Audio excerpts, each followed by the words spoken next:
What is happening, people? And welcome back to one of these weekly live shows every Monday, 8 p.m. Today, I'm joined by three, and when I say fabulous, I do mean fabulous guests.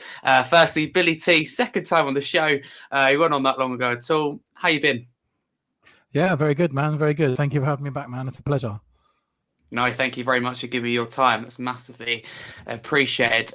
Ben, first time on the show. Obviously, we spoke a lot and we know each other, but thank you very much for coming on. How you been? Yeah, good, man. I appreciate it. Thank you for having me on. Looking forward to getting into the game. Yeah, it's great to have you on. We will certainly get into it. The wonderful Hollie Agombar just finished her show. How you doing, Hollie? Yeah, not too bad. I'm looking forward to answering some questions because my hosting skills tonight were in the mud. So thank you for having me. Love it. We just blame it on the Monday. Nobody likes a Monday, let's face it. But thank you very much all of you for coming on. Big up to everyone in the chat listening live on YouTube. Big up to Barney and Jay. Got their comments in nice and early. 20 minutes before that. That's real commitment, especially on a Monday. Can only admire it. Big up Flicks. And like I said, big up to everyone else in the chat. We'll try and read out as many comments throughout today's show as we can. We'll get to your questions that you put forward as well, and again throughout today's show towards the end. But if you are new to the channel, don't forget to smash that subscribe button. It's free to, so it helps the channel grow to get hopefully 2K by the end of the season. That's the aim, so that'd be massively appreciated. If you are listening though on any of the other podcast platform, which a majority of you do, your Spotify, your Amazon Music, your Apple Music, don't forget to give us a follow and a 5-star review. But let's crack straight into it. And Billy, I'm going to come to you first. So Everton, what were your thoughts on the lineup? Because Johnson was preferred to Kulusevski, obviously, after that Brentford second half performance. Højbjerg was preferred to Skip, also based on that. And we saw Sarr back on the bench after being knocked out. So what do you make of the lineup? Yeah, I think I was pretty expected because I thought Kulusevski had a pretty poor game against in our previous game before that. And I was a bit disappointed to see Sarr on the bench because I thought maybe he would start, but I thought it's a big ask when he came back from AFCON. But he's a very fit player anyway, so I didn't think it would have been too much for him to start. But that was my shame, really. So I think it was pretty much as expected. Yeah, I wasn't too pleased with it at all. Yeah, I thought it was about as expected, to be honest, man. Fair enough. And Ben, what do you think of your thoughts on the lineup? Were you surprised? Obviously, Billy mentioned it there, that Sarr didn't start, or was it just too much of an ask for you?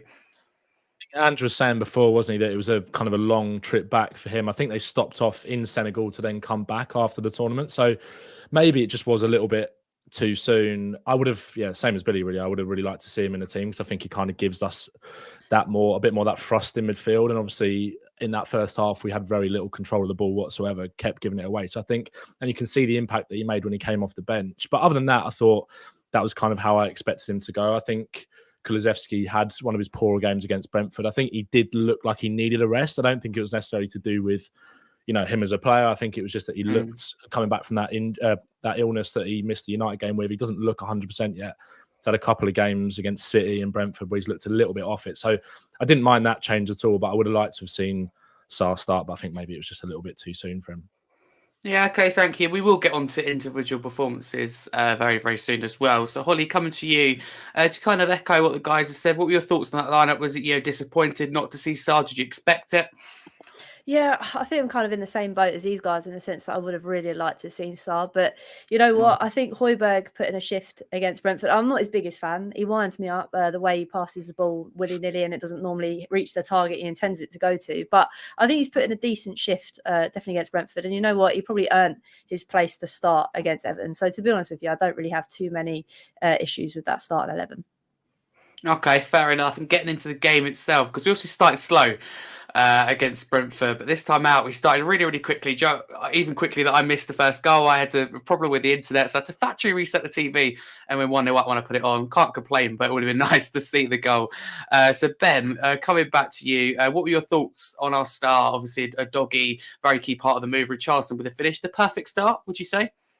Yeah, I mean, you can't get much more perfect than that. It was a lovely goal. It kind of, the only worrying thing was at Wolves, it was exactly the same thing. We started with a lovely team goal, and then after that, things sort of went downhill. And then the first half followed a similar pattern, but that goal was brilliantly worked. Where I was at the game and where we were so low down, you couldn't really see that Richarlison took it on the volley.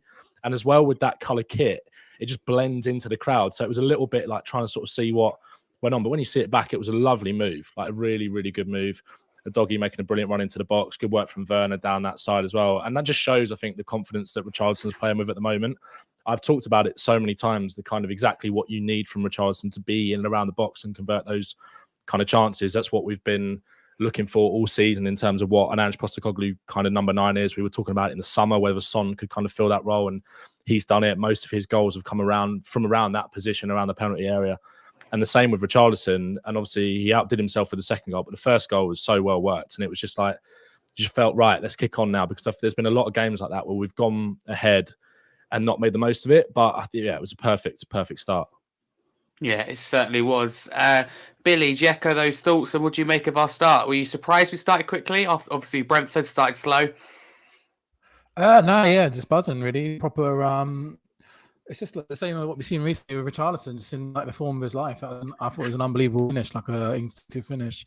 I know he scored a lot of goals from inside the area, and I know we'll talk about one that wasn't inside the area later on. But yeah, it's just proper handball, isn't it? The inverted winger, inverted fullback getting into the box, crossing it, cut back Richarlison.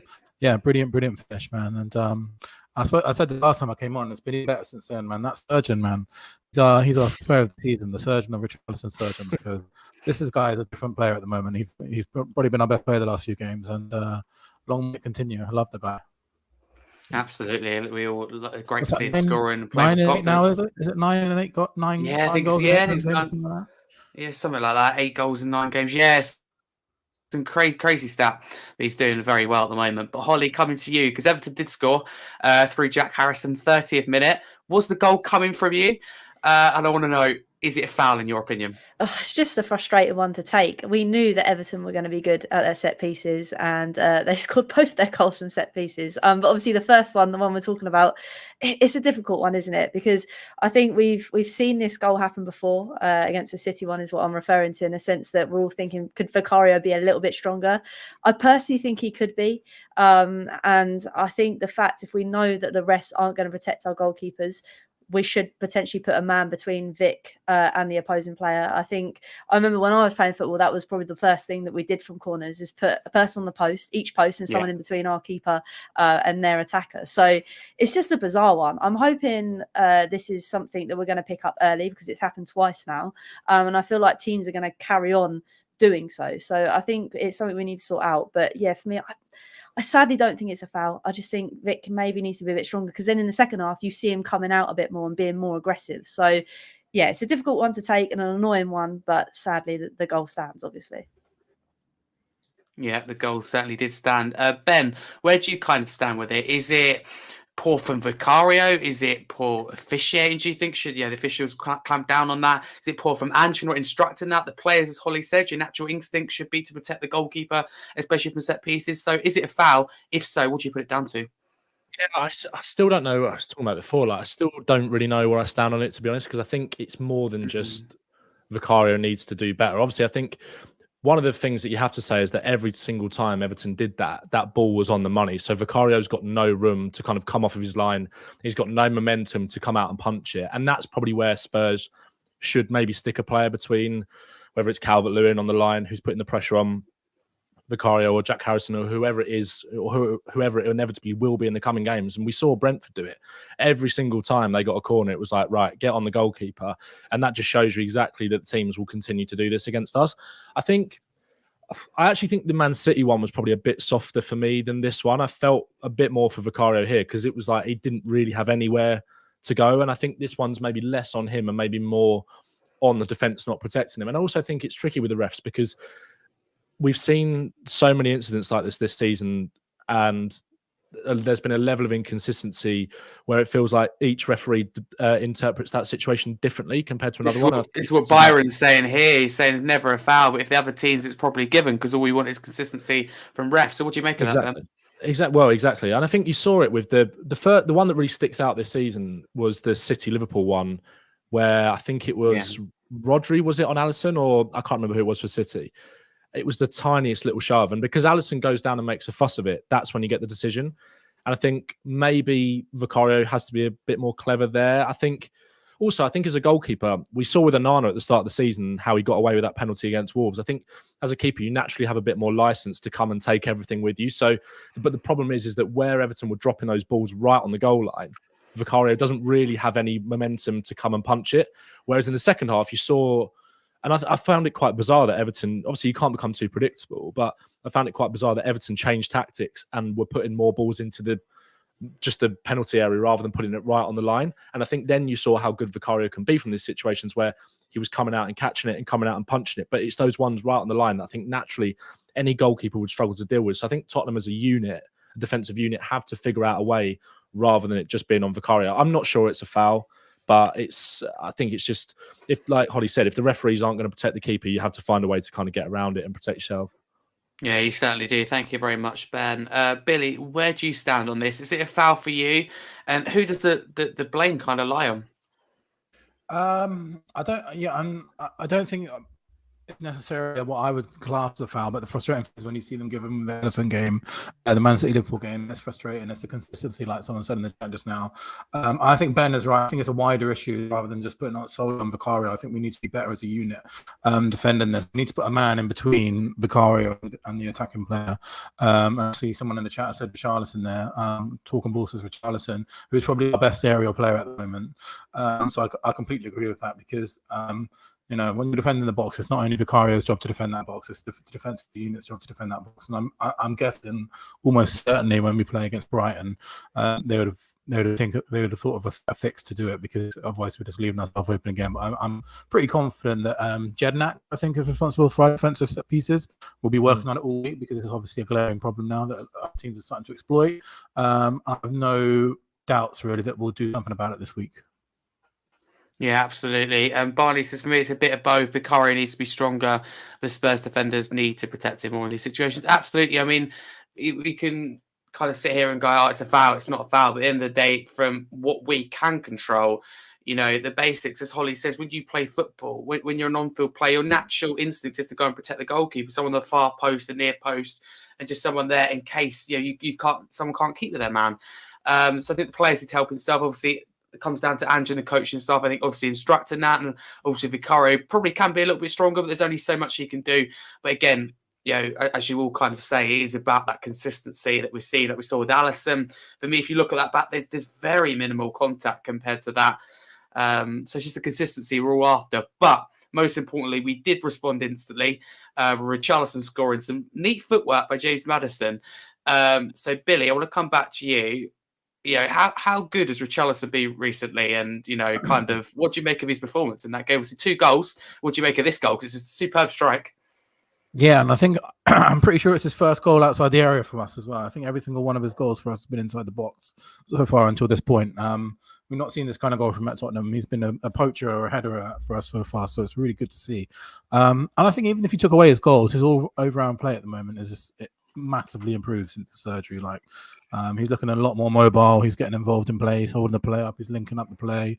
I think even if he wasn't scoring at the rate he is scoring, which is currently better than anyone in the Premier League right now, the rate that he's going, I'd be really impressed with him because I think he's like the difference between what we saw before the surgery and what we're seeing now. It's a completely different player for me. Yeah, absolutely. So Hollie, coming to you next. Because as I said to Billy, we did respond instantly, and that is obviously the most important thing before that halftime interval. So what do you kind of put Richarlison's form down to? What do you make of his strike? But also the big question, how many goals is he going to score this season? Wow, it's amazing to see him flying at the moment. And Billy's already said it. It's got to be that doctor, that surgeon, whatever that man has. He's just magical because he's absolutely transformed Richarlison. But I also think it's the confidence. We kind of knew that Richie was a confidence player, and he kind of needed those couple of goals under his belt to fully go flying. And you know what? I think if you're playing your ex team, which I did many times as I used to keep moving around, you have that extra willingness to want to score goals against them, regardless of how well you were treated at that club. I just think for him, it was just that added bonus to score against them. And it was amazing the fact that he went to celebrate and then he remembered where he was and he was like, oh, no, I'm gonna respect them. And I think that's a true credit to Richarlison because we always talk about them as footballers, but he's a great human being as well. And I'm so glad that he's finally reaping the rewards from his goals. But it was an absolute whiz bomber from him, as I like to call it, because it was just a nice goal goal to see him take. And like Billy said,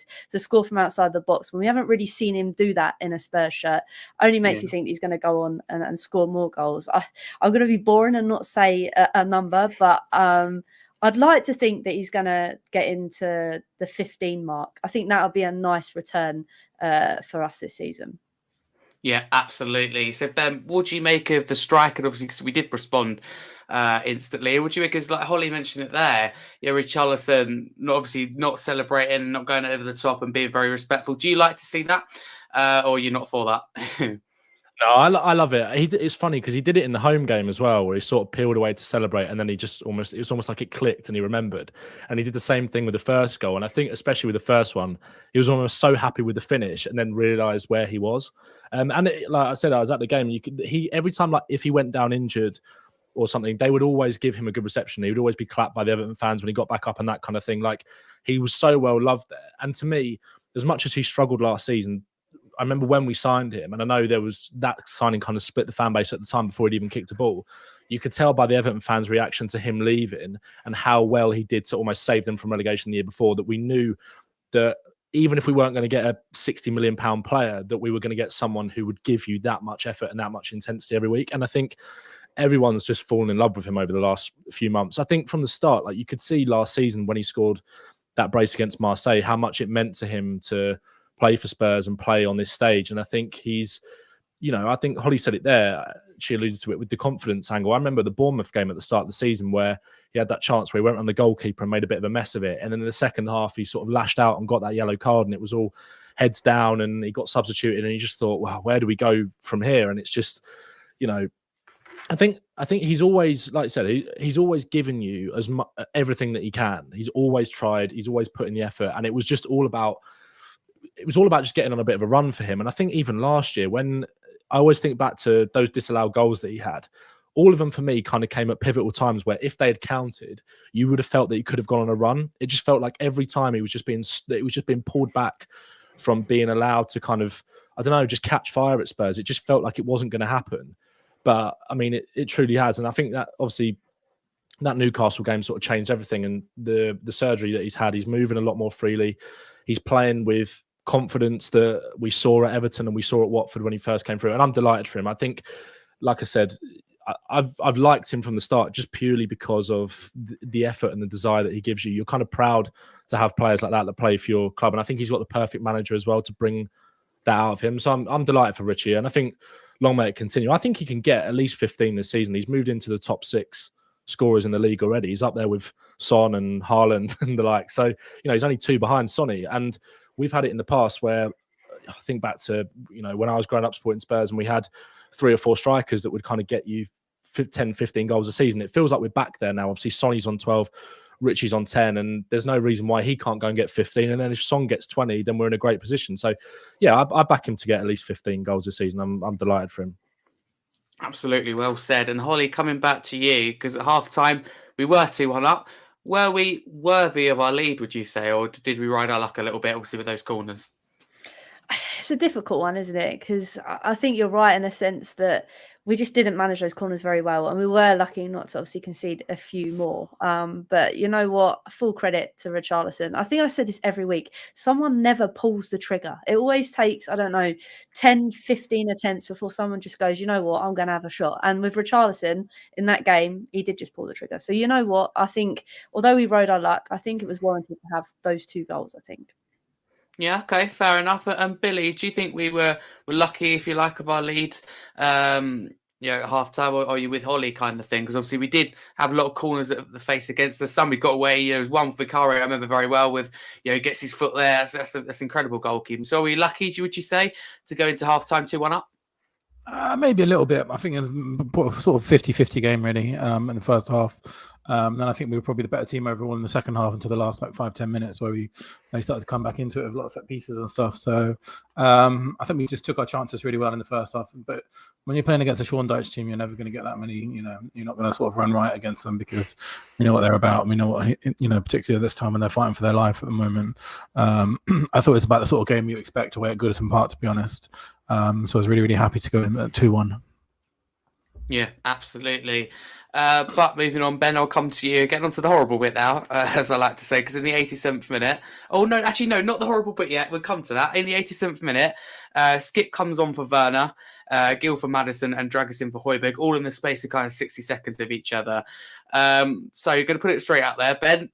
Did those subs cost the game for us? Do you think? Do you think they're the reason we dropped 2 points in the end?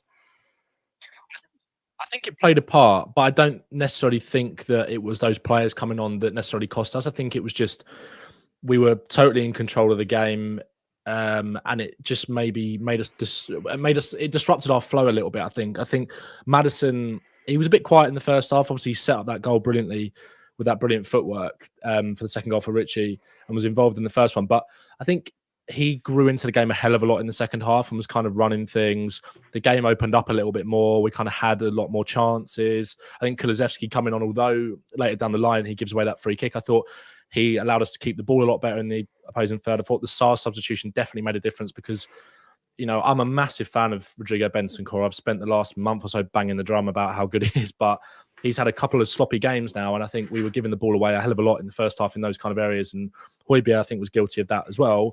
But I think the substitutions that followed later on, it was more, like I said, I think it was more about ball retention, really. I think there was a bit where Brian Hill, instead of just going down the line and holding on to the ball and getting us up the pitch, he just half volleyed it down the pitch straight back to Everton, and then we're under pressure again. It was just stuff like little things like that. I don't think it was down necessarily to, because I think as well, especially with Maddison, you know, he's just coming back from three and a bit months out. I think you have to manage his fitness. And although him coming off, I think, was a contributing factor to why we didn't have as much control in the last 10, 15 minutes. But also, sometimes things like this are natural in football. That momentum shift towards the last 10, 15 minutes, we probably should have killed the game off a little bit earlier. So I think it's more than the subs, but I think they definitely played a part. I think there's been a lot made of Ange going to a back three in these last few games. I think he did it against Bournemouth as well, where he brought Dyer on, and we do have a habit of conceding late goals. So I think it's tricky when you're tinkering around with the system.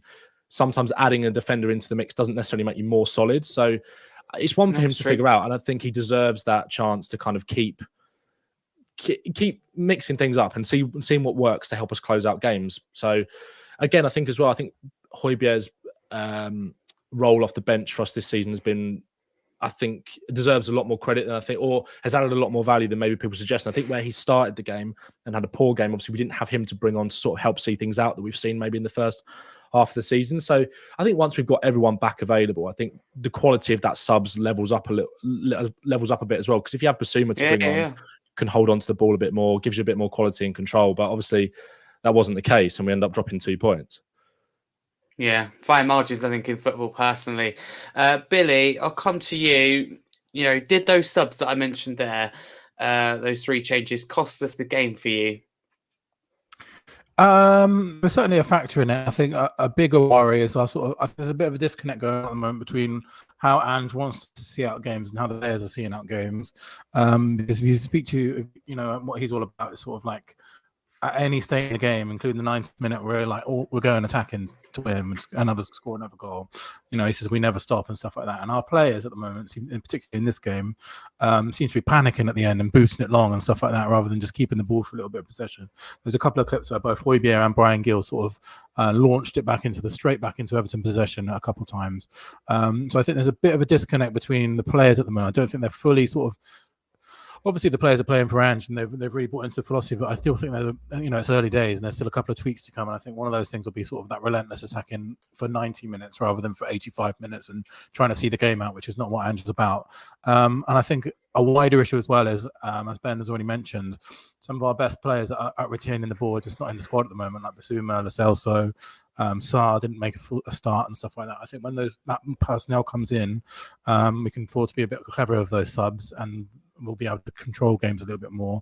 So I thought the players that did come on in the end, we had no control of the ball once those 3 players came on.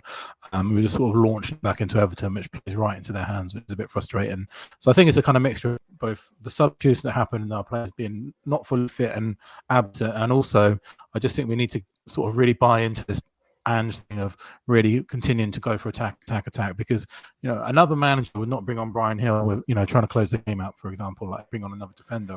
That's not really what Ange is about. So I think there's a slight disconnect there between the players and what Ange is doing at the moment. Okay, fair enough. And obviously, it's a physical game against a physical opponent. You're bringing Brian Gill on. Whatever you think of him, I don't think he's best suited to a physical game. May disagree. Hollie, coming to you. Did those subs cost us the game for you, or is it just like Billy and Ben have kind of said, just a factor in that? I think it's just a mixture of all the things the guys have said. I think Højbjerg, he earned, like I said, his place in the starting 11. But again, he's probably better suited to come on and see out the game. I think, as we all know, he kind of is more of that stronger figure in the middle. Yes, okay, he can boot the ball away and give the ball away. But if he's only on for that short amount of time, you'd like to think his attention span is a little bit more concentrated for that period of game when you need him to be. Just interesting for me to see Dragoshin come on. And at points, I thought he was going to give away silly free kicks and fouls at points, because I think there was one where he came across someone and elbowed him. And I was very concerned that the ref didn't give something for that. So again, I think it's just building these players in that are new slowly to understand Ange's kind of way of playing, kind of like what Billy said, in a sense that it's all very fresh and still quite new. I think we kind of forget how young these players are as well. They're still learning and developing too. So I think it'll all click into place. It's just, like we say, just frustrating that the way the game kind of ended out. Yeah, absolutely. But Ben, coming back to you, because this is the horrible bit. I started too early on 94th minute. So 4 minutes into stoppage time, Kulusevski gives away a free kick outside the box, which we can see from. So 2 goals scored by Everton, 2 from set pieces, as Hollie said earlier. What do you make of the goal? Is it poor from Kulusevski to lose the ball and give it away in the first place? Is it poor from Vicario, I suppose, not being able to deal with it, the poor from the defence? Or is it just really good from Everton? It was so Tottenham, wasn't it? I literally said to my mate who I was with at the game, just like, they're going to score here. The crowd were getting whipped up. There'd been a few things before that. They were getting right on the referee, right behind the team, as they kind of were all game, to be fair. But it sort of really came to a crescendo those sort of last 10 minutes. And it felt like we were hanging on a little bit, although I thought we were in decent control of the game. I think it was a couple of things. I think it's just, bear in mind as well, like I was saying about Kulusevski before, he does help you kind of keep a hold of the ball in those situations. And he just got himself into a bit of trouble where he had to give the foul away. And it was poor from him. I think it's a difficult one to analyse the free kick, because where Tottenham kind of defend was such a high line from those positions, Romero's not really got the leverage to kind of run onto it and properly head it away.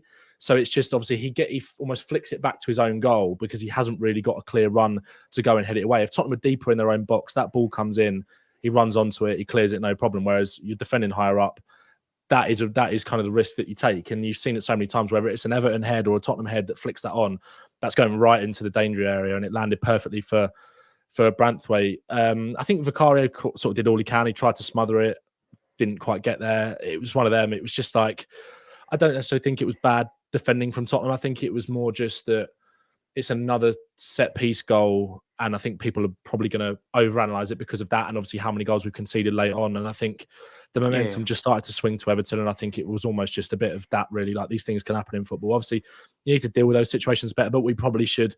I think I did a video about it today, and I was sort of talking about more. I think the flip side of it is kind of what Billy was alluding to, in the sense that we should. I don't think it's necessarily a problem with the defense. I think it's more that we should be killing these teams off before and not finding ourselves in these positions, because we had ample opportunities in the second half to do that. There wasn't many proper clear-cut chances. Pickford made a few really good saves. There was a couple from Maddison from outside the box. Obviously, Maddison had that one that he went through and sort of run out of steam. Richarlison had a couple. Werner had the one that he slipped through.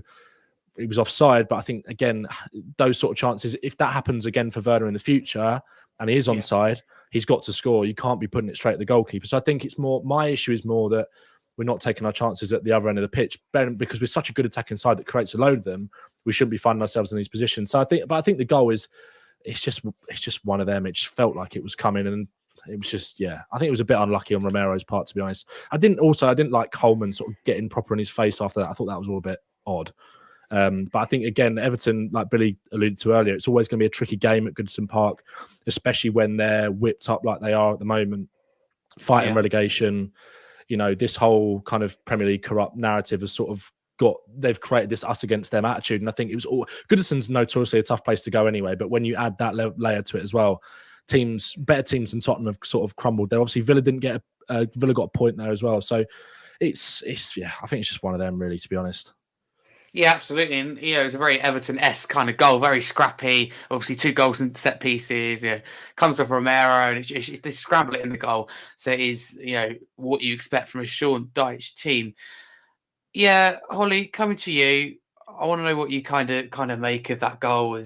Because Ben kind of maybe puts a bit of like reality into perspective, kind of thing, in terms of looking at the bigger picture. So, what do you make of it? Obviously, at the time and looking back on it now, is it poor from Kulusevski's, your Romero's, or is it just one of those things, as Ben says? I think it's just giving away silly fouls at silly times. I think that's the biggest thing for me. We know that we're poor at set pieces, but we know that Everton are really good at set pieces, and we decide to give away a foul in a dangerous area. I think that's the most annoying thing. And then obviously we know that Andrew's going to set up with a high line, so it's going to end one or two ways. Either we clear it or it goes in the back of the net. And for us, sadly, it went in the back of the net. It was just bizarre that back post, we just kind of left him lurking free. No one kind of really tracks his run, which again is annoying and frustrates me as well. But in terms of the bigger picture, I think it's just one of those things that we need to look and be like, we're still quite a new team. This is Andrew's first kind of season with us. It's not all going to click in one season.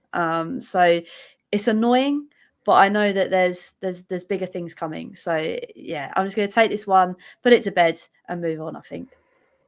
Yeah, absolutely. And before I come to Billie, just put it out there, I personally think it's really poor to not be able to hold on in that situation. We had total control. We didn't, being honest with you, in some periods in the game, there was a large chunk of that first half, a large chunk of the start of the second. But when the subs were made, we were in total control, and Everton fans were getting frustrated. And for me, we just allowed them back into it. And little things like that, you can come back and go, that's what could stop us getting top 4, or that could stop us going to that next level. So I think it's poor from Kulusevski because he keeps the ball too long. So losing it is one thing where you should just, for me, in that situation, put your foot through it, because we have players up and in, or certainly play the pass. If you're not willing to do that, that's completely fine. It just holds on to the ball too long and creates that kind of pressure, then gives away the free kick, and then obviously it's the way that Ange plays. But for me, if I'm defending those kind of set pieces, I go really deep, because someone like Romero, who's got be on that high line, but at the same time, his header helps. It's a perfect assist for Braithwaite. There's not much he can do about it. And then Vicario doesn't stand a chance. He's got to reset himself, and by then it's just too late. Nobody even tracks Braithwaite, as Hollie said. Overall, bigger picture, we know we're on the right path, as Ben alluded to. Villa only went there and got a point, so it's not disastrous. But the fact we were within 60 seconds of getting 3 points, we come away with 1, it's going to hurt. With big teams, we knew that Arsenal and Liverpool to come, obviously one would have to drop points, as we saw.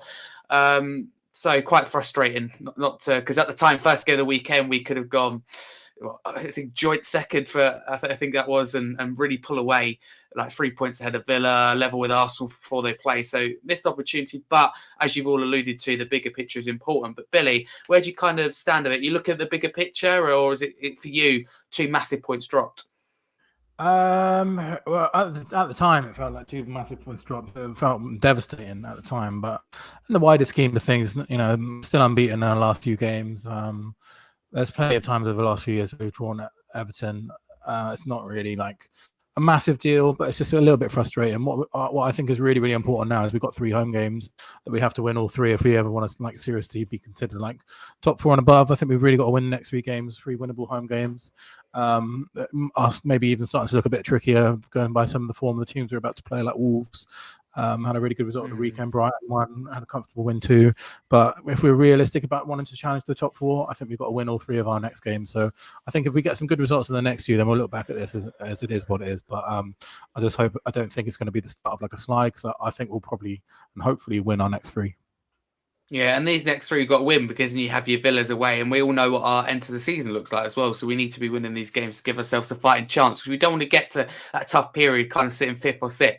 And we've got the hard games to come yet. We want to ideally get to that sitting 4th, I don't know, a few points in 4th. Ideally, obviously, injuries, we don't want what we got in the first half of the season. So that's got to play to our advantage. Teams have got to drop points in and around us. But I want to be able to get to that position and go, we can afford to drop points if we do here, kind of thing. But I do want to move on because before we get to Brighton, I want to focus on individual performances. So, Ben, I will come back to you. And the first individual out of a couple I've selected is I want to focus on is Timo Werner. So, what did you make of his performance in that Everton game? Because obviously, it is, I think Billy alluded to, did have a big chance in that game. So, what are your thoughts on his performance, but also his start to life in a Spurs shirt after 4 games? I think his start to life has been pretty positive. I think he's been decent. I thought Everton, I wouldn't say he was ineffective because I think there was times where he didn't receive the ball quickly enough, or I think when the game started to open up a lot in the second half, and that's obviously where that chance where he missed came from. I think having Maddison back as well, who's able to play those clever balls in those channels for Werner to run onto with the outside of his foot, I think that's massive for Werner because I think in that City game in the Cup, that was his first game or second game starting with Udogie, and that relationship isn't quite there yet. Kulusevski was playing in the 10, so again, it's just all a bit all over the place. Whereas I think having Maddison, if you can create a little sort of triangle down that side of Maddison, Udogie, and Werner for the rest of the season, then I think Werner's will be even more productive than what we've seen him already. I thought Everton, he was okay. He was fairly quiet in the game, obviously involved in the first goal. Involved in the second as well. Both kind of came from down that side and worked inside. Obviously, he played the pass for Udogie to cut it back for Richarlison. Obviously, I think the worrying thing is we know that he's not necessarily a natural finisher, although some of the finishes that we've seen from him in Germany when he's playing with confidence have been outrageous. But you have to judge him on what we've seen from him in this country in the Premier League, and we know that he's not, if Sonny gets slipped in down that left channel, you're walking back to the halfway line because you know he's putting it in the bottom corner. And it's just, I think we've got so used to that, having two of the best kind of forwards in the country in Kane and Son for all these years. We've almost been spoiled with those kind of chances. But so I think people will have to be patient with him. But I thought he was okay. I think it's definitely an area in the summer that I would look at another winger for sure to be able to play on that side. But I think for now, for a stopgap, I think he's absolutely fine. And then we'll see what happens come the end of the season. And if it's worth exercising the option to buy him, then great. But yeah, he was okay at Everton. Not great, not poor. But start to life has been pretty positive, I think. Okay, thank you, Ben. As you said at the stopgap, it makes so much sense. It's kind of ones where you go as really low risk but potential high reward if you play it right. If it's not, then it's a player why Son's not here, and it's a player that we could be used as impact player. But Hollie, coming to you, what have you made to not only his Everton performance, but his start to life in the Spurs show? Obviously, got a few assists along the way. Has it been positive? I think so. I think the fact that we just all want him to score a goal, I think that's the final hurdle. The thing is, he's done so many assists. I think for me, if he's contributing to the team, it might not be a goal, but if he's assisting, then I'm happy. I think that's how I kind of see things. Kind of what Ben said. I don't think he was amazing against Everton, but I don't really think our wide players really did a lot against Everton either. So just to pick out Werner, I think is a bit not harsh on him, but you just want more. And I feel like he's not giving that so much in that Everton game. But you know what? Assists are assists, and I'll take that. So if he continues contributing to the team, then I'll be pleased with how he's doing so far at Tottenham. Absolutely. And Billy, do you kind of, you the same as Hollie, kind of on his start to life in the Spurs shirt? Would you thought you maybe see more? Have you seen more already in those 4 games you thought you'd see? And where do you kind of see it going with Werner? Is it to stop the gap, or do you think it could potentially lead to him being signed in the summer? I completely echo what the other guys have said. I think he's had a good start. I think that, you can exactly see why we've signed him, because he's just like he's made for this system that we play with the space in behind, and we saw that in particular in the Brentford game where he was outstanding in the second half. And I think he's kind of like, considering he's had to sort of play every single game since he joined, which new signs he wouldn't necessarily have to do. I think it's been really, really good. And I think when Son comes back, we might see him as more of an impact sub or rotating a bit more. And obviously he can play as a striker as well. We might see that in a couple of games. So I think it'll be really useful for the second half of the season. I think at the moment we're obviously relying on him because Son is away. And then I think once we have him and Son to draw from, that's a pretty decent option. And I think, already assist returns, you're looking at that 16 million, which is going to cost, and it's almost a no-brainer, really. Like, you're not going to get a player as good as that for 16 million anywhere else. Like, the price just makes it like a complete no-brainer for me. Seen a couple of links today that with Rafinha and Neto. Neto in particular is a player I really, really fancy. I think it'd be excellent for us as long as he stays fit. I think that's the kind of winger that we need. I think we've got a lot of the wingers like the sort of Johnson Werner mode where they're good at running space, but we don't have that many wingers that can dribble and beat a man one-on-one. I'd like to sort of look at that. And I really like the look of Neto and Nico Williams being my two choices for that as well. So I think if we get Werner, as long as we get one of those other type of wingers as well, because it's a profile that we're missing, I think we'll be fine. And I certainly don't have any grumbles at spending 16 million on him. It's just a complete bargain, really. Yeah, absolutely, and kind of what you said about the few players you mentioned, Nico Williams, Neto, also Rafinha. With firstly Neto, absolutely, I think is a case of he's worth whatever. And if you are serious, you go and get that player next season in the summer. We've done really well so far, but that's the kind of player you look at and go, that's probably the closest at this moment in time for me you're going to get to a long-term replacement in Son. I like Rafinha, don't get me wrong. Is he worth 70 million at this moment in time? Struggling for minutes in the Barcelona team? No. At Leeds, did I like him? Yes. But again, it was reported he left because of attitude kind of issues and he's struggling to get in the Barcelona team. We'll see a massive step up. I haven't been that impressed from what I've seen. But Neto's definitely one. Nico Williams as well for the future. So there's a lot of players out there. So we'll leave that to the summer. Yeah, if we're gonna drop 70 in Rafinha, I'd much rather just drop 60 on Nico Williams. I think he's got a 60-minute release clause. I think that makes him a lot more sense, to be honest. I can see why after Rafinha he's got the kind of profile that we need. But it's a bit of a gamble coming back from Barcelona, where he's not exactly had the greatest of times. So I'd rather see something a bit more exciting if we're going to spend that much money. And I don't know if you could maybe get Neto for 70 million, maybe a bit more. But again, of the injury problems, a little bit of a way up one. But yeah. Nico Williams is probably my preferred one of the three. I reckon it'd be very similar to Price and Rafinha. We're probably Neto talking 75, 80. Again, it depends on when it's done because of the contract. If it's done in the summer, I think it'd be honest with you, well, it's going to be. I think it could be, if we leave it towards the end of the window, it'll be slightly less. So we have to see. It'll be around similar price. But moving on to the next individual, Hollie, we'll come to you first, and that is Dejan Kulusevski. So I want to know your kind of thoughts on his form recently, including that Everton game. So fans overreacting because we went from fans saying we had the best front three in Europe, Kulusevski, generational talent, great recruitment we've had last season. Drop him, he's not good enough. Sell him, he's not good enough. Now we're going 2 or 3 games, get him out. So do you think more patience is needed with Kulusevski?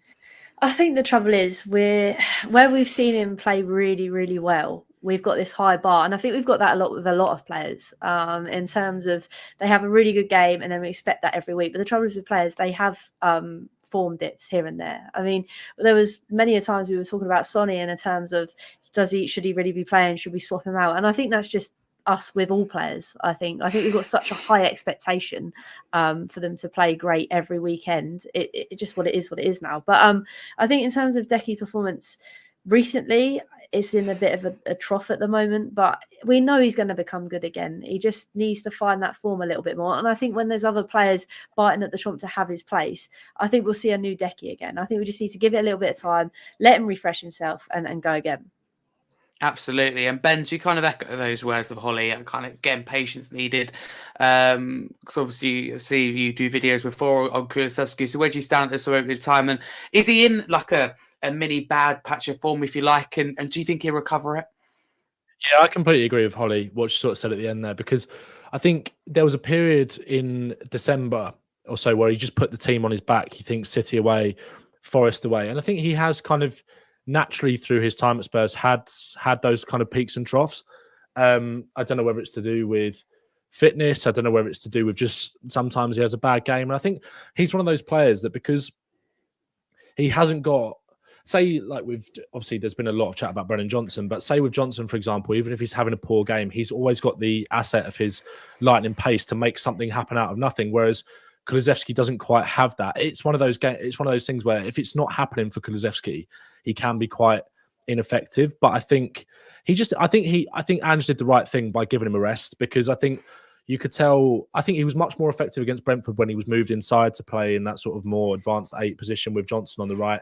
He looked a lot more comfortable there in that game. I think he struggles, despite how good his delivery into the box can be. I think him, like a number of our players, can struggle against those low blocks. He was pretty ineffective against Brentford in that first half. He had that one chance where Skip slipped him through on goal, and he just sort of, it's one of those things where just he hasn't got that burst of pace. He just slows down and tries to set himself. But I think obviously Billy kind of alluded to it with the links to someone like Neto or Rafinha in the summer. Kulusevski is a brilliant player. I absolutely love him. But I think if we can bring in a quality option to be able to rotate with him, that I think that's why Neto would be my preferred choice, because you can play on both sides as well. You can play both of them, especially if we don't exercise the option for Werner, or we ship Hill or maybe Solomon off in the summer. So we've got more room for depth, but create that real quality depth. And I think, like Hollie said as well, once Kulusevski got that competition, that sort of hunger kicks in. And, I think we see the player that we have seen earlier on this season. I thought he had a brilliant first half of the season, and obviously everyone looks back to that first 6 months when he was at Spurs, when he signed in January. So it's not a worry for me. I think he's naturally just had these dips, and I think in a few weeks' time we'll be back talking about how amazing he is. Let's hope so. Fingers crossed. But thank you, Billy. Coming to you, do you echo what Ben and both Hollie has said in terms of he will come good again? Patience is needed. There is that kind of high expectation. So yeah, do you agree? And your thoughts on his form recently, including the Everton game? Yeah, completely agree. I think he's had 2 poor games in a row, but I think it's can hopefully be attributed to he's been a bit ill recently and maybe not full match fitness. And as Ben says, he's been, you could argue, maybe top 3-4 players this season at the beginning, first half of the season. Just before he had this sort of illness thing, he was on a stretch of some really, really strong form. And I think the interesting thing for me is what is his best position for us now? Is it more centrally or out on the right? I think that's a problem or a question which we're going to be asking a lot over the next few games. But I have absolutely no doubts in him whatsoever. I think he's a fantastic player for us, and no one in our team works harder than him, so he's going to have a couple of off games now and then, and it's certainly not due to lack of effort or anything like that. So as a fan, it is what it is, man. He'll come back fine. He'll be fine, man. Absolutely. And Billy, you mentioned there about, kind of what is his best position. So where do you stand on what his best position is? Obviously, number 10 against Brentford, he made a difference, didn't he, with Maddison? At the same time, we see him on the right, and some of his deliveries, like, again, we go back to the Etihad, where he done it last year and this year. His delivery is sublime from the right. So what is his best position at this moment in time? I think it's a really tricky one, because obviously we've probably got the best number 10 in the league in Maddison. So how many minutes is he going to get there at all? But I do think that I think it's the reason why it's a tricky one, because I think if you're looking at the way that Ange likes to play, I think Johnson is much more suited to Ange ball, that sort of runs in behind and cutbacks, than Kulusevski is. So I think if we're putting Kulusevski on the right, it's kind of just to sort of shunt him in the team and not necessarily to fit Ange ball. We're kind of picking the player over the system. But I think it's a really tricky one, because I think he's probably better centrally, but when Maddison's fit and firing, he's not going to get a look in there. So unless you sort of do something a bit mad and play Maddison and Kulusevski both centrally, which we could maybe see. So I think it's a really, really difficult question. I think he's probably more effective in the middle, but I don't think he's going to get many minutes there at all. Okay, fair enough. Yeah, definitely. Hollie, do you agree with Billy there? And kind of what is his best position? Who knows, to be honest. I think the thing is the fact that he's just so versatile, and I think it's, as cliche as it sounds, it's up to Ange. I think when you play him down the middle, he's great. And at times, like when Billy said, when you play him out wide, he's not necessarily the player that Ange potentially wants out there, but he can do a job.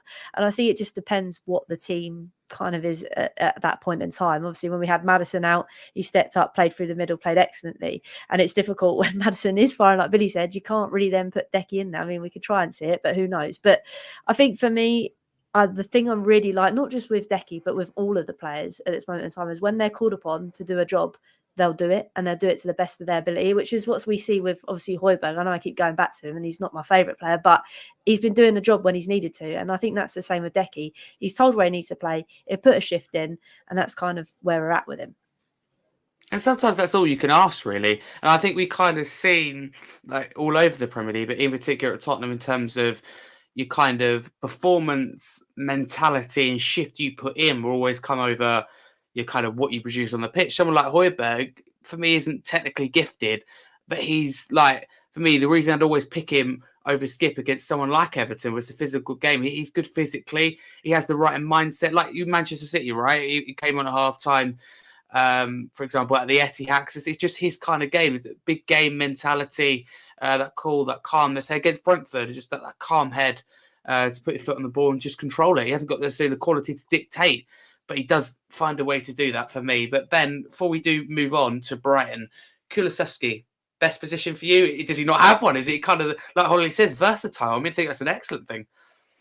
Yeah, it's so tricky. I think I think like Billy sort of said it, he's not as suited to, because he hasn't got necessarily that pace to get him behind. He's not as suited to the system as someone maybe like Johnson is on paper. But I think with Kulusevski, you know the quality that he has on the ball, and you know that he's always going to give you 110%. He's just a Trojan. He's like a complete workhorse who, like I said, has put the team on his back on several occasions this season, playing on the right-hand side for the most part. I think the first game that he played through the middle was maybe the Villa game, and he was excellent there. But even then in that game, he moved out to the right in the second half, and you still saw the level from that first half continue. I think the beauty of him is that he is versatile, and he's got the ability to influence games from wherever he plays on the pitch. But I think the problem is that, like I said, sometimes he just has games where you just can look at him and think it's just not happening for him today. I remember from the City game in the Cup, from the first few minutes, there was a couple of touches, couldn't quite get in the game centrally because Man City packed that midfield. They make it so difficult for you to kind of have any space, any time on the ball with Rodri, etc. in there, all snapping at your heels. And I think it was one of those games from minute one against City that you just thought it wasn't going to happen in that central position. So I think the beauty of it is, like you said, he's got that versatility, played in the first half against Brentford out on the right, bring him in the middle, affects the game, and then it's great. It's a good problem to have. But like Billy says, I think with Maddison in that position, the only thing I would say is that hopefully in some shape or form will be in Europe next season. So then I think Ange has got the ability to then really see more of his squad and learn which players, not necessarily that he can trust, but he can tinker a little bit more. So if we're in something like the Europa League, he can be a little bit more experimental with his team selection, try players out in different positions, give players the game time that they're looking for in their desired position. And if that's Kulusevski in the 10 and we sign another winger and someone to compete with him out wide on that right-hand side, whether it be Neto, Williams, Rafinha, then I think that's only a good thing, because I think, so I did a video on the Neto Rafinha situation earlier, and someone was like, well, Kulusevski's not going to want to play second fiddle to one of these players. But it's like, I think what we saw last season was that when Richarlison come in, there was that competition.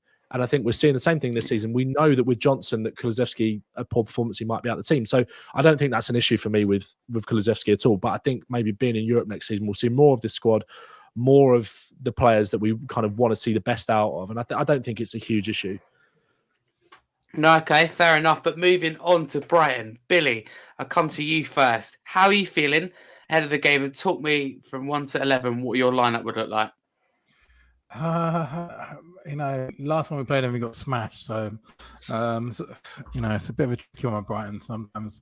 We've never done well really against Brighton, have we? You've never done well never easy. We had a few sticky results against them. They beat us a few times. They beat us 3-0 twice. And obviously 4-2 in the last game that we played them. At home, you normally turn them over, though, which is good. We beat them last season with Stellini in charge, I think. I'm pretty sure. 2-1, I think, if I remember rightly. You know what? I was really confident going in because they got absolutely smashed by Luton, didn't they? But then they had another good result of the weekend. So with Brighton, I don't think you ever know what you're going to get really this season. They're nowhere near as consistent as they were last season. They're a bit up and down. They can sort of, when they get playing the football, they can beat anyone on their day. So we have to beat them at home, though, really, don't we? Like, we can't be losing these games or even drawing these games if we have any aspirations to get into the top four, which is where we sort of find ourselves at the moment. So yeah, got to be confident going into it. I think my team would be pretty much as expected. Would be sort of Vicario, the usual back four of Porro, Van de Ven, Romero, and Udogie. And then midfield is a bit of a tricky area. I'd probably go for Sarr, Maddison, and I probably would start Bentancur and just hope that he plays himself into form. And then you've got the front three of Werner, Richarlison, and I'm going to go Kulusevski. That'll probably be my 11. There's a couple of questions there, whether it be Johnson or Kulusevski, and who plays in the midfield, but I think that's pretty much what I'll go for. Okay, thank you very much. Hollie, come to you next. How are you feeling against Brighton? Obviously, as Billy says, I had a few sticky results against them, and talk me from 1 to 11 what your lineup will look like. I want to know if there's any changes in there compared to Billy's. I was going to say, I'm going to be really boring and probably keep it the same because I think that's what Andrew's going to play as well. It saves me having to ring all the names out again. But yeah, I think that would probably be the lineup. It kind of goes, well, kind of like Billy says, whether it's going to be Johnson or Decky, I think that's probably going to be the major talking point. But if it's whoever, I'm not fussed, to be honest. I think, like we say, it's not going to be an easy game against Brighton. The only saving grace is that it's at home, which is great. And yeah, Brighton have been all over the gaff this season, especially with the last two results. So I think it's anything goes against them, but it'd be great to obviously get all 3 points, put us back on track, and have the fans behind us at home. Yeah, absolutely. And Ben, how are you feeling about this game? Obviously, it's quite a way away now. It will come around really quickly. Saturday, 3 p.m. And talk me through your lineup. Is there any changes in there? Yeah, I'm going to be really boring. I think I'll just pick the same team. I think you've got to allow Bentancur to try and play his way out of this little mini funk that he's in at the moment, because we saw against Man United how good he really is. We've seen in the Bournemouth game where he sort of made that first start out of nowhere how classy he is on the ball, and I think it's going to be one of those games where the midfield battle is really important. So I think giving him that responsibility to play his way out of this sort of mini rough patch for him at the moment, I think he deserves that opportunity. I think it'd be great to have Sarr back from the start, and I think obviously he gave him at least half an hour against Everton, so I think he definitely will be in a place to start. Obviously, Basuma will be back as well, but he wasn't starting as much for Mali, so it'll be interesting to see. Apparently, he had some little hamstring problem, but then he came on in the last game that they got knocked out for extra time, so he should be fit enough for some minutes off the bench. I do think people are kind of underestimating Basuma's return a little bit. I do think there was a bit of a narrative after Basuma went to AFCON that because he got a couple of red cards, I think people sort of saw him as a bit of a liability, and I don't necessarily buy into that. I do think it's something that he's got to manage and control, but I can't see him coming into the team from the start. I think Ange will obviously he'll have a longer recovery period than Sarr had. He'll have a week since he got knocked out with Mali to come back and play the game, but I think he will probably be careful with him like he was with Sarr. So I'd probably start exactly the same team. I think as well, it'll be a tricky game. Brighton's they are a little bit of a bogey team for us. We've got a decent record against them at home, which bodes well. And obviously away from home, it was a very strange game. Obviously we came back into it right at the end. And I think that shows you that, and I think one of the reasons that I'd start Kulusevski over Brennan Johnson is that I think Johnson coming off the bench on Saturday could be very handy against a team that will play open, expansive football, will look to come on to us and hopefully, like we did against Brentford, can hurt them in behind in the second half. So I think this will be a tricky one. They are a bit of a Jekyll and Hyde team. Have had a strange season, a quietly very decent season. A bit like, I don't think, although they have been a bit inconsistent, I think they have sort of leveled out over the last sort of few weeks, and we've seen a free scoring team like we're kind of used to with Brighton. I think João Pedro will be a bit of a handful, just like he was in the away game. But obviously, we didn't have Romero or Van der Ven available for that one, and we've got them both now. So, yeah, I think it'll be. I think we'll go with that team, but I think it'll be tough. But I think it'll be a game that might play into Spurs' hands a little bit. Okay. I'm not going to lie. I thought Brighton were more consistent. You're getting more consistent, but then they get thumped 4-0 by Luton and go beat Palace 4-1. Yeah. And you look at the gap between, someone like Palace and Luton, and it is minimal. So they kind of, if you look at your table and you're not that into football, you go, what? But it's one of those football moments that you go, because like Tottenham, we beat Liverpool 2-1 at home, but then you lose, West Ham at home or Wolves away. And table sense, that just doesn't make sense. But that is football ultimately. Sometimes you don't win the games that you're meant to, and you pick up points like Liverpool. I don't think any of us expected to win at home. Obviously, luck was on our side, but 3 points to 3 points. Score predictions next. So Ben, I will come back to you actually. What is your score prediction and who's going to score? I will go. Well, I'm going to go for another Richie goal. I think he's going to bag again. I think he's just. Well, yeah, he's playing with so much confidence at the moment. He knows where the back of the net is. All those kind of cliches. I back him to score again. I think it'll be 2-1. I think we will win. I think it'll be a little bit. Obviously, we beat them at home last season 2-1, but that game we did not deserve that whatsoever. Brighton had a couple of very dodgy disallowed goals and a penalty that they might have had as well. I don't think it'll be like that this time. I think it'll be very close, and I think there will be some hairy moments for us, given how well that Brighton have been playing. Despite that result against Luton in the week, they absolutely tore Palace apart. But then again, Palace are a tricky kind of barometer to judge that against, because they're in a real funk themselves at the moment, and obviously they kind of play them at a good time with no Eze, Elise, etc. So that was a tricky sort of one to judge. But before the Luton game, they'd really sort of picked that momentum back up, some really good wins in the cups, scoring a lot of goals. So it will be tricky. And again, we've got to watch out set pieces. Lewis Dunk will be a handful. They've got some height in there. You'd imagine they'll employ exactly the same tactics that Brentford, City, and Everton have done against us. But I'll go for 2-1. I'll go for Richarlison, and I'll say Sarr to get back on the score sheet in his first start back from AFCON. Fancy a Sarr goal. Love it. And Billy, give me your score prediction and who's going to score. I also think Richarlison's going to score. I think I'm going to go 3-2 because I think there'll be two massively attacking teams going at each other all game. A bit like the 4-2-1 was in the second half. Just a bit of chaotic football. And I think Richarlison will score a brace, and I think we might get our first Werner goal this season, this Saturday. I think we might get the first Werner goal. So I think 3-2. It's going to be an end-to-end game. It probably won't be at all enjoyable to watch as a fan, but then good to watch back on when we win. So yeah, that's what I think, man. As long as we win, that's all that matters. Hollie, give me your score prediction, and who do you think is going to score? You going for a Werner goal or a Richarlison goal? Talk me through it. I think it's going to be definitely a Richie goal. I feel like he's just on fire at the minute. He's going to bag another one. And you know what? I'm going to go for a Daddy Longlegs goal in Mickey van der Ven. I think he's going to get on the score sheet this weekend just because I want to see him score another goal. But yeah, I feel like it's going to be stressful once again because it always is with Spurs at the minute. So yeah, I think the corner routine is going to hit us again. I think, sadly, to tempt fate. But I think that's how they're going to score their goal, I think. Yeah, no, yeah, you're not going to be. I don't think you're going to be wrong. The height of Lewis Dunk, Yao Pedro, very flexible, versatile. Estepinha hangs around the edge of the box, and we saw, didn't we? That 4-2 game, he has a shot from outside the box. So, yeah, I think we're in trouble with that. But again, as long as we outscore the opposition, sounds a silly thing to say, but it's the way we kind of play under Postecoglou. Goals, attack. But before we get on to FPL update in our league, and also the questions people put forward for the podcast, I've got a question for you here. It just requires a number. I'll get your explanation later. And that is, how many points do you think we're going to get for our next 3 Premier League fixtures with 9 points available? Our next 3 Premier League they're all home games, as one of you alluded to earlier. Brighton at home, obviously this weekend. Wolves at home. Then Crystal Palace at home. That's Brighton at home, Wolves at home, Crystal Palace at home. Who am I going to go with first? Ben, I'm going to go with you first. How many points are we going to get out of a possible 9? I'm going to say 7 because I feel like we'll beat Palace. I feel like there could be a draw in there against Wolves or Brighton.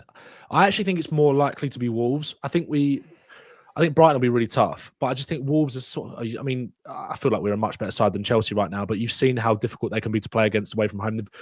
The tricky thing with Spurs is that our next 2 home games are against teams that have already beaten us this season and played well against us. Wolves and Brighton were good value for their wins against us. Obviously, there was added context to that. Wolves was the first game after the kind of Chelsea nightmare, and then Brighton was just a bonkers game that we actually could have come back into near the end anyway. So I think there might. I'll say the Wolves game. I think we might drop points there. So I'll go for 7, as much as I want to say 9. Okay, no, fair enough. It honestly is the best policy. Hollie, I'm going to come to you next. How many points are you going to get out of a possible 9? It's going to sound like I'm copying everyone, but I'm literally going to go for 7 as well, just because I'm not confident in we're going to win all 3.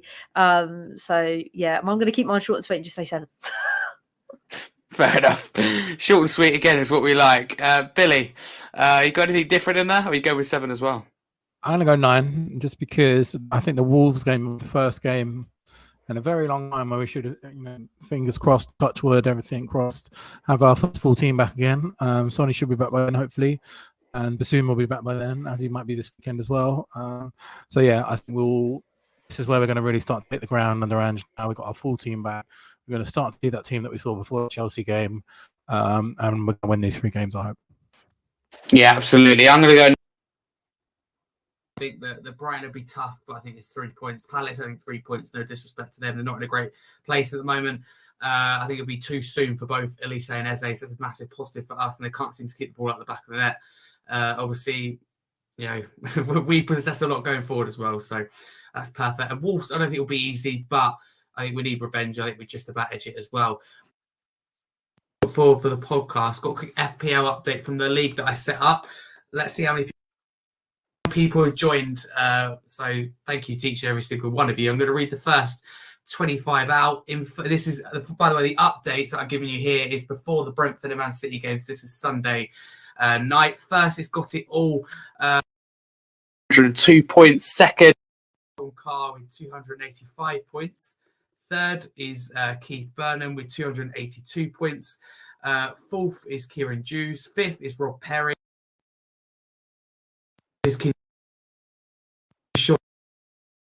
Ninth is Tim McCoyd. 10th is Luke Charlton. Got 11th Mickey Race. 12th Thomas Holston. 13th Mark. 14th Ian. 15th Carl. 16th Stephen. 18th Sven. Andy Davis, 20th Magnus, 21 Aaron, 22 Lucas Fania, 23 Alfie, 24 Freddie, and 25 Klops of the Pops. And I'm all the way down in 44th place, which absolutely pains me to say. I spend a lot of time FPL, but I don't do very well at it. Any of you here play FPL? No? I've given up. I literally the last few years I'm just like, I'll do it for the first 3 weeks of the season and then I'll just forget to change my team. But maybe next year. Maybe next year. Well, I got to November and I didn't. Yeah, a little bit. Well, I got to November, right? And I always knew that you make more than one transfer that it takes it away. But I was looking at my total for the week. It wasn't taking anything away. So I kept doing it. Then someone informed me that it doesn't take it away from the position I was looking. So then I went and had a look. And apparently I made something like 140 points taken away from transfers. So in every league, I'll kind of sit at the bottom and I'm like, there's nothing I could do now. So it's been painful ever since then. But I guess we learned. It's not taking it away. It still says 53 points. But I was like, I didn't take it away from there. It takes it away from your total. So yeah, we go again next year. Yeah, my usual tactic of I just used to captain Harry Kane every week. That was all I used to ever do. And obviously that's not around anymore. So I've got nothing left, man. I've got nothing left like Ian Beale. That's my only tactic in life. To captain Harry Kane. That's the thing. Yeah. I'd go just captain Richie. On FPL as well. Yeah, midfielder Richie according to FPL.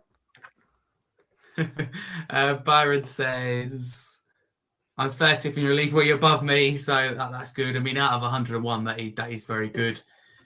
Barney, I'm down at the bottom. Yeah, but remember, this is your first time playing FBL, and we set it up, and you were a week late joining, so you're not quite bottom, but you're down at the bottom, so that's very good. Big up to Troy in the chat on YouTube as well. But moving on to the questions that people put forward for the podcast on Twitter this morning. Get your questions as well if you are listening live on YouTube, to answer them as well. First question is from Vectic Spurs. I'm going to give to you, Holly, who says, it's a good question, this. If you could pick one Spurs player, past or present, for a night out with, who would it be and why? Oh, my word. It's a very, very good question. Let me have a think. I mean, I never really got to watch Gazza play, but I can imagine he's a proper classy man to go and have a night out with. I can imagine all the mayhem we'd get up to. So I'd probably have to go for Gazza, I think. Yeah? Fair enough. It's a question. I was like, I didn't expect that. You get questions like that, so massively appreciated for your question. Billy, I'm going to give the next question to you from Douglas. Big up, Douglas. Douglas says, Richarlison's been on a very good run of form recently. So when everyone is fit, what is your first choice front three, obviously, when Son's back?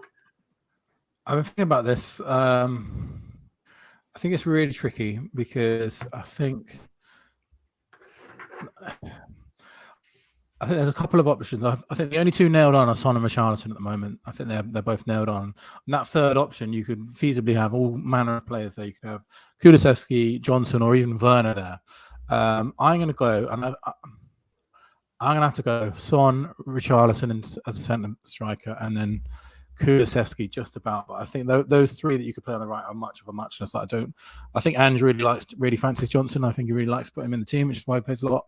I think that's the only question mark for me. But I think Son and Richarlison, in the form and reputation that they've got, are undroppable. And that third one is a bit of a question mark for me. I don't know. I'd probably just go Kulusevski at the moment. It's a tricky one. Yeah, it certainly is a tricky one. Ben, I'm going to give the next question to you. Connor says, do you think we're going to struggle to get top four? I'm going to kind of add on to that. Where do you think we're going to finish this season right now? Yeah, I think, top four will be a struggle. Whether we will struggle to get it, I think, is a separate question, even though, if that makes sense. I think because it will be so competitive. I think it's just about I think a lot of it, like Billy kind of alluded to earlier, a lot of it comes down to what we do in these next 5 games, because we've got 3 winnable games at home on the bounce. We've obviously got Chelsea to play in there somewhere as well. I don't know when that's been rearranged to, but that feels, despite our record at Stamford Bridge, that feels like a game that we should. Yeah, it's because it's the cup final that weekend, isn't it? So we'll see. Obviously, then we go to Villa in March. So it's true. We've got a tough run coming up, and if we can go to Villa and get something, because I think it will be us or Villa. I think we'll finish at least 5th. It's just, and I think 5th, if we do finish 5th, although I think some people would say that given where we were, and obviously you'll get the typical jibes that we always get, that we were top of the league in October and all that kind of stuff. I think 5th would still represent a very successful season for us. I think 5th and then going deep in one of the cups would have been very, very nice. And I think that would have been a lot more palatable for a lot of fans. But I think if we were in the Europa League next season, I think we'd have a real good crack at it. So I wouldn't be disappointed with 5th. Obviously, would love to be back in the Champions League, but I'd say we'll finish 4th. But I think it will be very tough. It'll be us or Villa. That's the only 2 teams I see really challenging for it, to be honest. Yeah, I agree. To be honest with you, this may sound slightly strange, but I can see Man United coming back. Now they've got their players back. Obviously, you look at their form recently in the last 2 games, and they just... It's West Ham, but they kind of blew them away, for example. And, again, as for a lot of teams, it really matters how many players you can keep fit. As someone who... At the start of the season, I think Villa will get top 4. At this moment in time, I don't think they will, because you think, they beat Sheffield United, done really well. They're still, for me, not consistently getting points, and they've got everyone fit. So I kind of say to myself, what about they get Watkins injured, or Douglas Luiz injured, or Diaby injured? Kind of go through similar to what teams like us, Newcastle, Brighton, who we play, have gone through. So I don't think this could be quite Aston Villa. But again, you say that to them, fifth place will really represent progress. Yeah, they'll take that. Yeah, they will absolutely take that. But Hollie, I'm going to give the next question to you. Statement actually from Byron. He wants to get your thoughts on it. Byron says, need to follow a 2-year rule for me. If a player proves after 2 seasons they're not up to the level, they should be moved on immediately. Certain players' games are being affected by their teammates' performances. He hasn't said who. That's quite interesting. So he says, what do you make of that? I mean, it would be lovely in an ideal world, but I sadly don't think that's how football works, in terms of if you've got a player that's not necessarily proven himself, who's going to want to buy them, I think, sadly. I mean, it would be great. I know we've held on to certain players for far too long. I won't name and shame, but I think we can all kind of work out who those players are that we've finally maybe managed to shift out of the door. But I think it's right in a sense that maybe there needs to be a certain time, but I just think two years is a bit too short. I mean, we've seen the likes of, obviously, we've spoken a lot about Decky tonight. What if Decky didn't prove it in the first 6 months? Would we then shift him out? It's very difficult to kind of put it in that kind of respect. It's a very harsh world, football, but I don't think football's that harsh. Yeah, no, I get what he's kind of saying, but it's sometimes not as easy as that when you commit contracts and commit wages and can't find someone in. Probably for me, you're looking at probably a 3-year period type thing. Ideally, if it takes time, I said in an ideal world 2 years, but football is harsh, as you say, but it's hard to kind of regulate that, because it could be shifting a lot of players regularly and kind of things. So it might not just kind of work, but I get the idea behind it, and in an ideal world, that'd be absolutely fantastic. But Billie, I'm going to give the next question to you. It's really deep, actually. It's a really good question from Barney. Barney says, someone asks you, what does Spurs mean to you? How do you sum it up in one sentence? I would say it's both simultaneously the best thing to happen in my life and the worst thing to happen in my life at the same time. And I would say it in one sentence. My dad obviously made me Tottenham, and my grandparents on both sides are all Tottenham, and grandparents were married at White Hart Lane Registry Office in the 1960s. And I sort of thank them and hate them for doing that every day of my life. So yeah, it's equally amazing and good and awful and horrible. You know, with each passing game, those things are mixed out, and I wouldn't swap it for anything, that's for sure. No, absolutely. Roller coaster ride, and you just wouldn't get off the roller coaster. That's the way I look at it. Ben, next question to you from Stephen Benson. So big up Stephen, who I know does listen often after the next day. Stephen says, great management with subs coming on late was a factor in the draw. Is this kind of management something we have to accept in Ange Ball, or is it something that Ange will be willing to change and improve on? So where do you stand with that, Ben? I think I sort of said it when we were talking about how the subs impacted the game. I think once we've got everybody back fit, and then you have a little bit, you continue that rebuild in the summer, and that level of quality of rotation options off the bench strengthens, then I don't think it's as much of an issue, because especially playing the way that we do, it's the idea kind of Ange Ball in an ideal world is that you go very, very hard for 60 minutes to win the game, and then you can allow yourselves to kind of relax. But given how competitive the Premier League is, that doesn't always work out. We've seen that happen in games this season where we have blown teams away pretty early and we've managed to control the game and see it out. But that's not always been the case, because especially the teams around us, or certainly in the top half of the table, it's very, very difficult to do that all the time. And then you find yourself chasing the game. So, and players do naturally get tired. It's part of the way that we play. We saw it under Pochettino. Obviously, Poch didn't quite have the options maybe that Ange Postecoglou's got at his disposal at the moment, but I think Pochettino probably would have wanted to use his bench more than he did at Spurs when he was there, given the high pressing nature of football, all that kind of stuff. And, I think we saw it with some of the substitutions that Klopp made yesterday. Obviously, they play a similar, the kind of the rock and roll football, the high intensity press, all that kind of stuff. You're going to need to use the squad. So I don't think it's a problem. I just think it's maybe that the depth isn't where we want it to be, even though it's certainly much better than we've seen it before, certainly much better than we've seen it in recent years. But yeah, these Ange ball is 100% the way forward. There are just elements of it that just need very, very fine tuning, and I'm convinced we'll get there for sure. Absolutely. Let's hope so. Hollie, I'm going to give the next question to you from Fiona. Fiona says, which player has been the biggest surprise to you this season? It's an interesting kind of question. I mean, it would sound boring for me, but I think it's Richarlison's resurgence. I think that's probably the easiest thing to say, but it really is. I think, like we've joked about, I think since his surgeon and his therapist and stuff, he's literally a totally different footballer, and I'm so pleased about it. So yeah, I'd have to go Richie. Yeah, absolutely. It's just great to see. I mean, why anyone wears a shirt, you want them to be playing with confidence and scoring goals. Richarlison is doing that, so we've got to get behind him. We've got to enjoy it. Ben, I'm going to go the next question to you from Billie, who I can always rely on for a bit of statistics. So here we go, statistics heavy. 31% of goals allowed this season has come after 80 minutes played. So that's 31% of our goals. 22% after 90 minutes. What are the reasons for this, and what should be done? Because Billie thinks at least Ange seems to be frustrated with this. So yeah, what do you reckon? What could be done?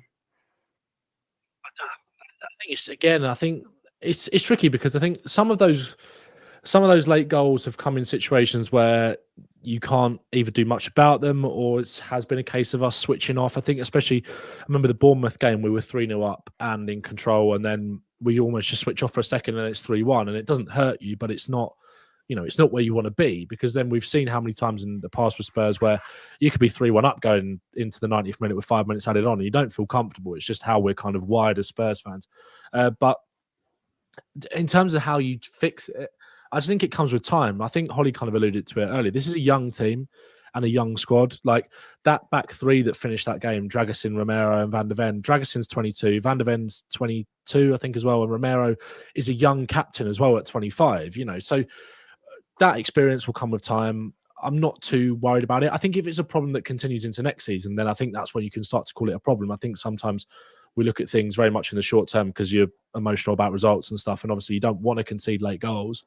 And like I said, I think if it continues into next season, then I think we've got an issue. But I think it's something that we've got to work on this season and try and, I guess try and stop it before it becomes a problem, but also give these players a bit of leniency in terms of how inexperienced they are, because as well, you add to that as a unit as well. Vicario, in terms of being a goalkeeper, is quite young. First season in the Premier League. Van de Ven, first season in the Premier League. First season in the Premier League. It's those kind of things as well. But I think once they become more mature and tactically figure out a few things in terms of defending set pieces and stuff like that, then I think we'll be fine. Yeah, we should absolutely be. Billie, I'm going to give. Well, I'm going to answer the last question. I'm going to give this question to you. Billie says, no, actually, I'm going to give you Thomas's one, because Thomas says, Levy out, Levy in, or are you neutral? Where do you stand with Daniel Levy at the moment? Always and forever Levy out. No, that guy's totally lost my patience over the last 20 plus years or so. I'm happy with what we're at the moment. I'm really happy in the direction we're going. But the reason I'm happy is because he has moved himself away from the football and moved himself away from the decisions and hired other people instead. So yeah, I'll never forgive that man for some of the crimes that he's committed. Although saying that, I am very happy with where we're at right now. I will belatedly and begrudgingly give him that. Love it. So there you go, Thomas. The last question from Billie that I'm going to answer says, which now loaned out players do you see getting first team minutes next season at Spurs? For me, it's very simple, and it has to be someone like Alfie Devine. Although I think when our midfield's really strong, I think it'd be tough. But I think in cup competitions, Devine, Phillips is another one who's really impressed me. I think he'll be ready to go next season. Obviously, got Lucas Bergervold, a name that comes straight to me. I think that counts as being loaned out. So I think there'll be a lot of players that will get a lot of minutes, but patience I think is definitely needed. But that is everyone's questions, so massively appreciate for your questions. There's a lot to get through, so thank you very much. And that kind of wraps us up for this week's show. So massive, appreciate everyone who's subscribed, who's liked. If you haven't already, make sure to do so. Thank you for all your questions, your comments. Really made this show quite special. And thank you to the 3 fabulous guests on my screen. Firstly, Hollie, thank you very much for coming on. Definitely a busy evening for you. Where can people find you? They should know if they don't. No, thank you. Like I say, my brain's gone to mush at 9 o'clock. So I'm very pleased I've managed to compute some sentences together. So no, thank you for having me. Make sure you subscribe to this channel. If you fancy coming over at 7 p.m. every Monday to the same sort of thing, please do it. Hollie Hotspurs. But yeah, thank you again, Harry, for having me. No, thank you very much for coming on. I really do appreciate that. I mean, Monday's hard enough, but we're 2 shows on the bounce, coming up with your own questions and then answering a lot of questions as well. So well done, Hollie. Billie, thank you very much for coming on. Second time on the show, very close together. Obviously, really, really appreciate you giving me your time. Again, with you, people should know. If they don't, where can people find you? Yeah, just Billie T on Twitter, and find me talking about Emerson Royale's latest Instagram post, which is pretty much all I ever do. So apologies for that in advance if anyone doesn't know that.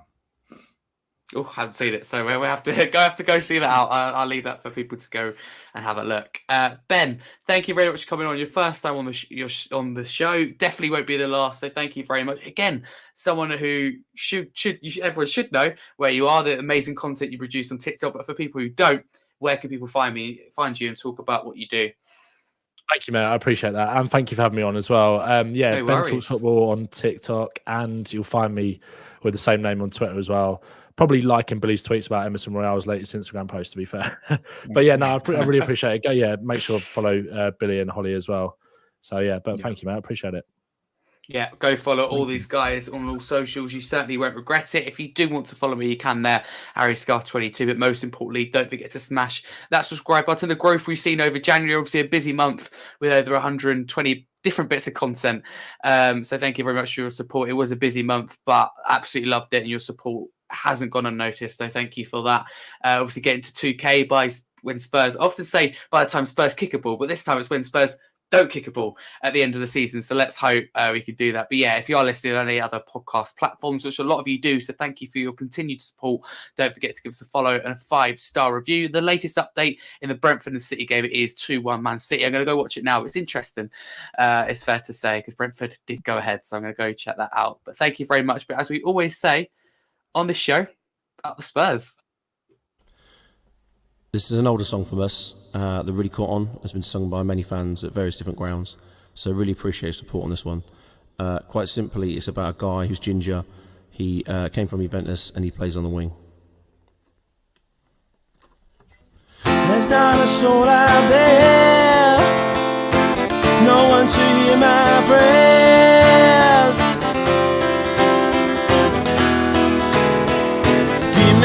Give me ginger from Sweden. He came from Juventus and he plays on the wing. Give me ginger from Sweden. Number 21, his name is Kulusevski.